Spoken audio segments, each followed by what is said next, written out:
জয়গোপাল বন্ধুরা, আমি নবনীতা তোমাদের জন্য নিয়ে চলে এসেছি এরকম সুন্দর একটা কাপ্তান, লং কাপ্তানের মধ্যে। এগুলো পিওর কাঁথাতে রয়েছে। প্রাইস ভীষণই রিজনেবল। প্রাইস জানতে হলে অবশ্যই আমাদের হোয়াটসঅ্যাপ করতে হবে, আরো বিশদে জানতে হলে অবশ্যই লাইভ দেখতে হবে।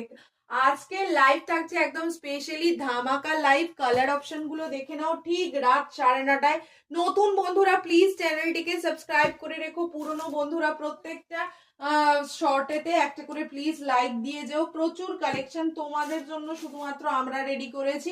প্রত্যেকবারে আসে নতুন নতুন কাঁথা আর সব সোল্ড আউট হয়ে যায়, তাই প্রত্যেককে বলবো সবার আগে একদম লাইভ জয়েন করে সবার আগে পেতে হলে অবশ্যই চ্যানেলটিকে সাবস্ক্রাইব করে নাও। কাঁথা আমার এই আসে এই সোল্ড আউট হয়ে যায়। এছাড়াও রয়েছে এত এত ভারী কাজের কাঁথা, দেখে নাও কটা কালার চাও, কে কোন কালারটা চাও বলো দেখি, সেই রকম পেয়ে যাবে। চলো দেখা হচ্ছে ঠিক রাত 9:30টার লাইভে। প্রচুর কালেকশন নিয়ে আজকে আসছি, চলো টাটা।